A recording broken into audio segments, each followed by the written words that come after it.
Od 4 lat Manchester United nie potrafi wygrać z Tottenhamem, więc jeżeli dzisiaj wygra, to szukam jakiegoś koguta i razem z nim śpiewam hymn. Glory, glory, Man United! Tak, więc jeżeli ktoś ma jakiegoś zaprzyjaźnionego koguta, dajcie mi znać w komentarzu, na pewno będzie mi łatwiej. Lecimy z podsumowaniem.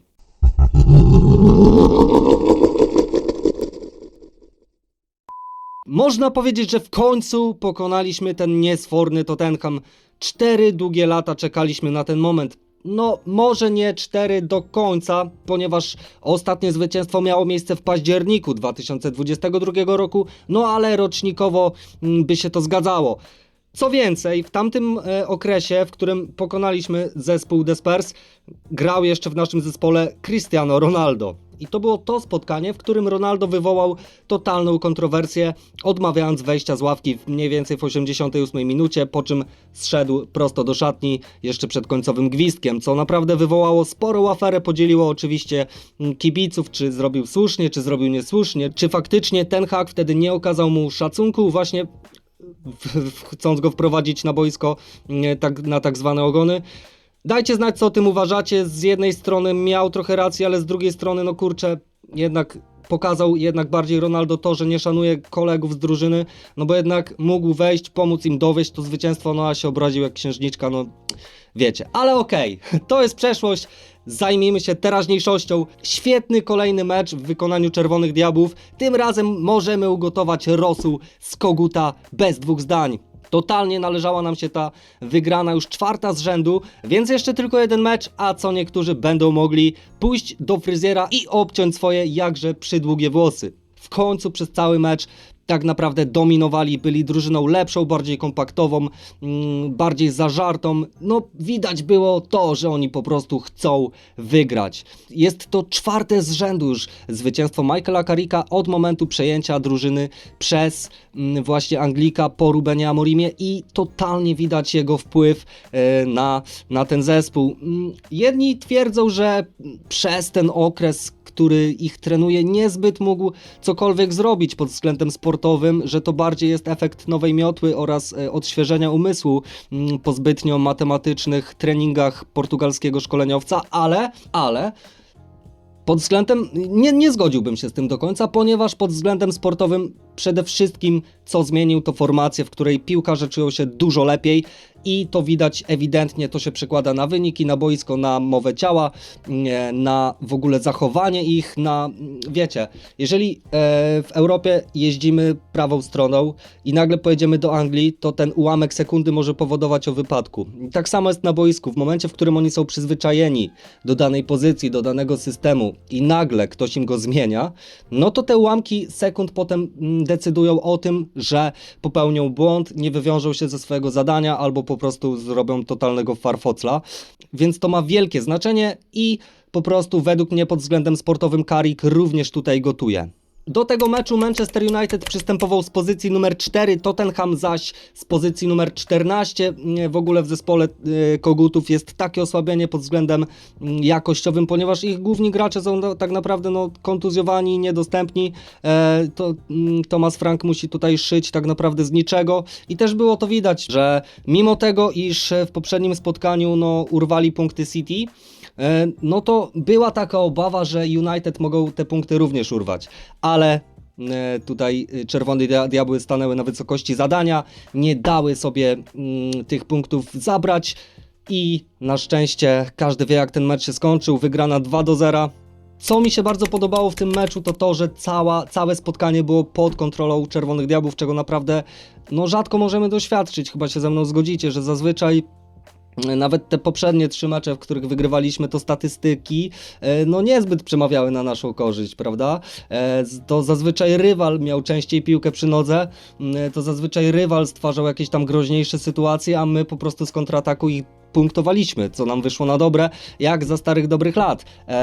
Ale co chcę powiedzieć, widać poprawę i cieszę się, że wygraliśmy ten mecz, ponieważ to też był taki duży sprawdzian. Tottenham naprawdę nigdy nam nie leżał, przynajmniej przez te 4 ostatnie lata też,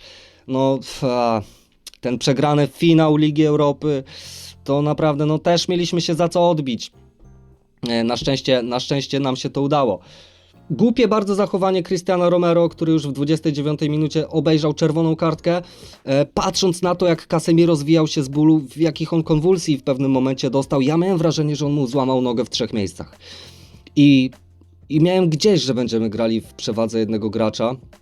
Co nomen omen, ostatni mecz z Evertonem pokazał, że wcale nie jest dla nas tak dobre, więc wiecie, tam ironicznie się śmiałem, że kurna, no teraz Tottenham ma przewagę. Ale okej, mniejsza z tym, bardziej się bałem o zdrowie Casemiro, no naprawdę, no najgorszy scenariusz jaki miałem w głowie to, że właśnie do końca sezonu już wypadnie, no i to będzie tragedia, ponieważ bez niego środek pola nie istnieje, na szczęście już po chwili jakiejś tam trochę dłuższej wstał i było wszystko w porządku. Więc no bardzo brutalne wejście Cristiana Romero, tutaj Frank się potem nie zgadzał z tym, że powinien dostać tę czerwoną kartkę, według mnie ewidentnie powinien ją dostać, bo naprawdę mało brakowało, a mógłby zrobić wielką krzywdę Brazylijczykowi. Dajcie znać, czy według was ta czerwona kartka była słuszna. W pierwszej połowie tak naprawdę, mimo że Manchester United cały czas przeważał, to był taki moment, w którym Tottenham przez chyba 5 czy tam 7 minut miał 95% posiadania piłki. No w tamtym momencie akurat United było totalnie odcięte od gry. Wyglądało to tak, jakby Tottenham grał z nami w dziada. No ale tak naprawdę poza tym, no to na nic większego się to nie przełożyło. Była taka jedna sytuacja, w której Lamens źle wychodząc do piłki na przedpole, podał ją pod nogi Gallagherowi, ale ten źle ją opanował, no i nie dał rady uderzyć, zaskoczyć Lamensa z dystansu, na szczęście, ponieważ gdyby po prostu lepiej ją przyjął, uderzył z dystansu, no to myślę, że już by było 1-0, inaczej ten mecz mógłby się potoczyć. Później Gallagher też miał szansę, dostał wrzutkę taką za plecy obrońców, ale na nasze szczęście, no tak naprawdę tylko tę piłkę musnął, nie uderzył, nie włożył w impetu w to uderzenie, więc Lamens tutaj intuicyjnie to wybronił i chyba to by były takie dwie groźne sytuacje z pierwszej połowy dla Tottenhamu, reszty nie odnotowałem, dajcie znać, czy jeszcze jakieś były. Bruno Fernandes też był taki kocioł, gdzie przypadkowo piłka się odbijała raz od gracza United, raz od gracza Tottenhamu, wylądowała pod nogami Bruno, a ten takiego farfocla niestety z nieprzygotowanej pozycji uderzył, no nie zagroziło to bramki, chociaż mogło, wtedy też właśnie miałem takie przeczucie, że Bruno, kurczę, no nie jest też dzisiaj w formie, co na szczęście potem zamknął mi usta swoim występem w tym spotkaniu. Dwie takie właśnie sytuacje były, gdzie Bruno takie, kurczę, no totalnie takie, wiecie, piłki beznadziejne posłał, mimo że mógł, jak na Bruno Fernandesza, uderzyć dużo lepiej, ale nieważne. 38 minuta, pięknie wykonany rzut rożny, właśnie zaskakująco, nietuzinkowo przez Bruno Fernandesza. Asysta drugiego stopnia podaje do Kobiego Mainu. Ten wystawia w ogóle do totalnie niepilnowanego Briana Mbeumo na przedpolem, mniej więcej na 14 metr.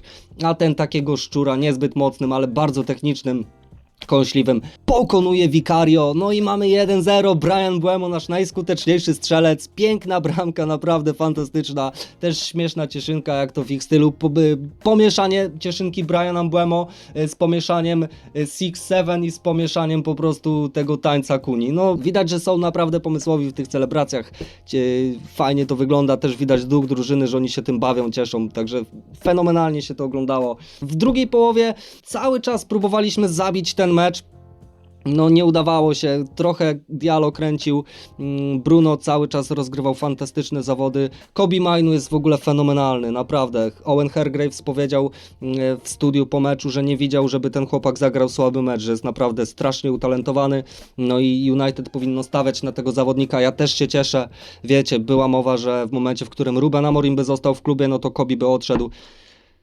Jeny, jak dobrze się stało, że jednak te role się odmieniły, że Kobe został, a Portugalczyk poszedł sobie papa. Bardzo się z tego cieszę. Casemiro znowu pokazał jakość, bez niego ten środek pola nie istnieje. W ogóle Casemiro z Mainu świetnie wyglądają. Naprawdę, ponieważ Kobe jest bardziej motoryczny, a Casemiro jest bardziej takim profesorem. Jakie on ma krosy, nie? To jest świetne. Mainu z kolei świetnie przechodzi, mija rywali, naprawdę stwarzał szanse, przecinał podania, wygrywał pojedynki 1 na 1, rozgrywał. Świetnie, fenomenalnie na niego się patrzyło. Według mnie taki cichy bohater od czarnej roboty. Licha Martinez, kurna też, to jak on wygląda przy boku Maguire'a, który swoją drogą też zagrał świetne zawody, drugie czyste konto w ostatnich 4 spotkaniach. Licha ma w sobie to, że on naprawdę nie boi się wyprowadzać piłki. I świetnie to robi, naprawdę mi się to podoba, ponieważ on pokonuje dużo metrów, zanim tę piłkę odda pomocnikowi, bądź nawet spróbuje takim przecinającym podaniem wypuścić któregoś z napastników. Shaw gra fenomenalnie, też no, na szczęście potwierdza się to, o czym mówiłem na początku mniej więcej sezonu, że zdrowy Luke Shaw jest świetny i naprawdę można na nim polegać. Dajcie znać, czy również tak uważacie, czy też to dostrzegacie. No miał fajne sytuacje, w których mógł zdobyć bramkę, 2 razy uderzył w światło bramki. W ogóle też, nie wiem czy zauważyliście, ale bardzo często trafialiśmy w bramkę, co w ogóle jak na nas jest niecodzienne. Także to jest kolejna rzecz, która się poprawiła. Kolejny plusik tutaj do Notesa Carricka, który może sobie zrobić przy tym trafiać w światło bramki. Także taki plus na pewno sobie zaznaczył. W drugiej połowie Manchester United również miał okazję zabić mecz szybciej. 2 gole padły po spalonym i co też tutaj no nie podobało mi się w drużynie Czerwonych Diabłów, nie wiem czy wam też, to że mimo że Tottenham grał i to, co mi przeszkadzało właśnie w grze Czerwonych Diabłów, to że nie potrafili zabić szybciej meczu. Tottenham był totalnie osłabiony, a my, no, do momentu strzelenia przez Bruno drugiej bramki, no, tak naprawdę nie mogliśmy zrobić nic więcej niż po prostu próbować. I to jest też takie trochę kurcze na niekorzyść naszej drużyny, jeżeli już miałbym wytykać jakieś błędy. Powinniśmy szybciej zabijać mecz, naprawdę, bo mogłoby się to zemścić. Wiecie jaka jest Premier League. Tutaj jeden mały błąd, no i już Tottenham mógłby zremisować, zabudować się tak, że tego meczu potem byśmy nie wygrali, nie odrobilibyśmy strat. Więc na to Carrick musi zwrócić uwagę, jak i sami zawodnicy. W momencie, w którym mamy przewagę, powinniśmy ją wykorzystywać. Ponieważ no Tottenham jakieś sytuacje miał i w momencie, w którym dobiłby tę bramkę jakoś, nieważne już w jaki sposób, ale byłoby 1-1, no to tutaj by były naprawdę duże schody, żeby ten mecz wygrać. Więc na to Czerwone Diabły muszą zwrócić uwagę, żeby szybciej zabić mecz. Finalnie się to udało, więc całe szczęście, no ale ostrzeżeń kilka było, także warto mieć to na względzie. Przechodząc jeszcze tak przez wszystkich, Lamens no za dużo do tutaj pracy nie miał tak naprawdę, więc solidny po prostu mecz bez błędów, poza tym jednym, który mógł no, przy lepszym opanowaniu piłki przez Gallaghera skończyć się bramką. Dalot jak na Dalota bardzo solidnie, zdobył poza tym też asystę. Maguire, Martinez to już powiedziałem, profesorzy, Shaw również, Mainu z Casemiro świetnie, naprawdę się uzupełniają w tym środku pola. Bruno Fernandes, Portugis Magnifico, zabijając mecz na 2-0 pod koniec spotkania, jest zawodnikiem, który przekroczył barierę 200 udziałów przy bramkach dla Manchesteru United. Uwaga, tylko Wayne'owi Rooneyowi udało się zrobić to szybciej, ponieważ Anglik potrzebował na to 195 spotkań, gdzie Bruno osiągnął to przy rozegraniu 314 spotkań. Tylko chciałbym zauważyć, że Rooney był napastnikiem i grał wtedy w United, które po prostu niszczyło wszystkich, a Bruno jest pomocnikiem, który od praktycznie przyjścia ciągnie ten wózek z węglem, można powiedzieć, w pojedynkę. Więc naprawdę brak słów, żeby opisać jaki to jest wyczyn. No, grająca legenda to jest za mało. No, oni powinni go... Skoro ciągnie ten wózek z węglem, to wózek diamentów powinni mu dać za to, co osiągnął w tym klubie, gdzie ten klub jest z nim, a gdzie by był bez niego i zrobić wszystko, żeby go zatrzymać. No nie wyobrażam sobie tego, żeby on po sezonie odszedł. Dajcie znać, jakie są wasze odczucia. Ale dla mnie United bez Bruno nie istnieje. On udowadnia naprawdę wszystkim wokół siebie i samemu sobie, że jest genialny i jeszcze 2-3 lata spokojnie może pograć na tym wysokim poziomie. Co do statystyk, właśnie teraz taka wisienka na torcie tego wszystkiego, jak to pięknie wygląda. 65% posiadania piłki dla Czerwonych Diabłów do 35% dla Tottenhamu. 1,79 oczekiwanych bramek do 0,49 dla Tottenhamu. 23 strzały ogólnie. 10 strzałów celnie, więc tutaj no i tak jest poprawa. Tottenham tylko 7 strzałów oddał, 1 był celny, więc i to była ta sytuacja Gallaghera, gdzie bardzo słabo piłkę podał bramkarzowi, można powiedzieć. United 3 sytuacje, Tottenham 1, zmarnowane United 2, Tottenham 1, celne podania na poziomie 90%, tutaj Kobi naprawdę też a propos naszego młodego gwiazdora, miał świetny tutaj współczynnik celnych podań, naprawdę często przez niego przechodziła piłka i często podawał ją dokładnie, także tutaj ukłony w pas, ponieważ bardzo dobrze się zachowywał i odpłaca się zaufaniem Carricka. United wykonało 12 fauli, Tottenham 11, rzutów rożnych United miało 7, a Tottenham 0. Naprawdę niespotykane, żeby w tych czasach Premier League dana drużyna nie miała żadnego rzutu rożnego. No ale akurat tak się stało. W obronie mieliśmy 17 odbiorów, gdzie Tottenham miał ich 16. Mieliśmy 5 przejęć, gdzie Tottenham 9. 5 bloków, Tottenham 6. Tottenham miał 30 wybić, gdzie my 11. Oraz bramkarz obronił u nich 8 razy, a u nas raz. No wiecie, tutaj Tottenham był tak naprawdę ciśnięty większość czasu, więc nic dziwnego, że to tak wyglądało. United wygrało 44 pojedynki, gdzie daje nam to 51% na 36 prób. Główki również mieliśmy wygrane więcej, ponieważ 8, a Tottenham 4 i 8 driblingów na naszą korzyść, gdzie Tottenham miał ich 6. Też tutaj możecie zobaczyć na mapę ataku Manchesteru United, tak to się prezentuje po stronie United, tak to się prezentuje po stronie Tottenhamu. Tutaj mapa strzałów United, można zauważyć z jakich pozycji w ogóle próbowali chłopaki strzelać, niektóre to naprawdę z połowy boiska praktycznie.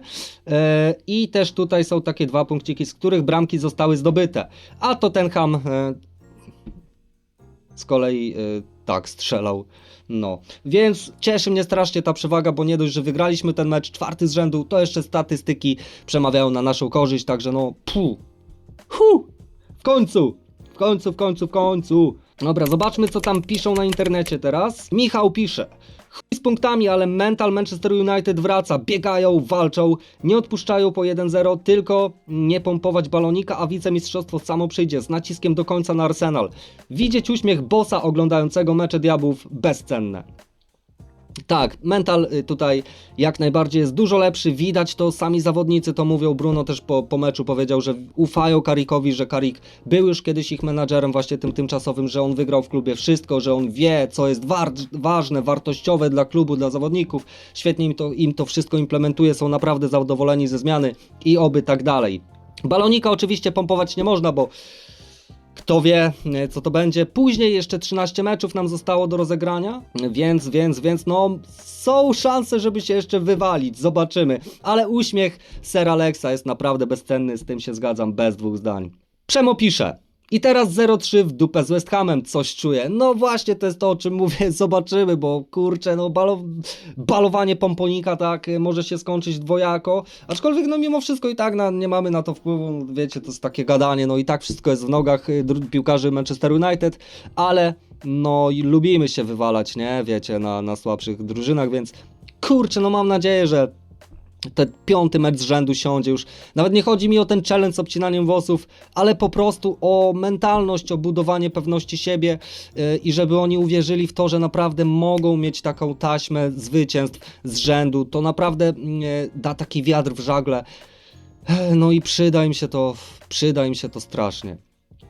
Żeby po prostu w siebie bardziej wierzyli. A to się przełoży później na wyniki. Mariusz pisze: Amorim potrzebował 11 miesięcy, żeby wygrać 2 mecze z rzędu w Premier League, podczas gdy Carrick potrafił zanotować serię 4 zwycięstw w zaledwie 3 tygodnie.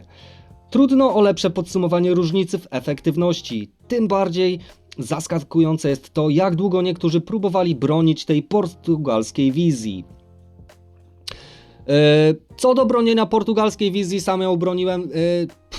Sprawa polega na tym, że zarząd United po prostu zmienia trenerów jak rękawiczki, a też nie o to chodzi, ponieważ jeżeli ktoś nie dostanie wystarczająco dużej ilości czasu, no to kurczę, jak ma tutaj pokazać cokolwiek. No Carrick to jest odstępstwo od tej reguły, ponieważ on wchodząc, on wszedł po prostu this is Sparta i wszystko jest nagle picabello, wiecie, ale patrząc na ostatnich trenerów, no to jednak potrzebowali więcej czasu, no, więc liczyłem, że jeżeli Amorim go dostanie, no to naprawdę potem może wyjść to nam na dobre. Co wiadomo się nie stało, ponieważ tutaj z meczu na mecz wyglądało to coraz gorzej, już po prostu kurczę to światełko w tunelu gasło z miesiąca na miesiąc. I też właśnie pokazuje to, że kurczę, to mówi samo z siebie.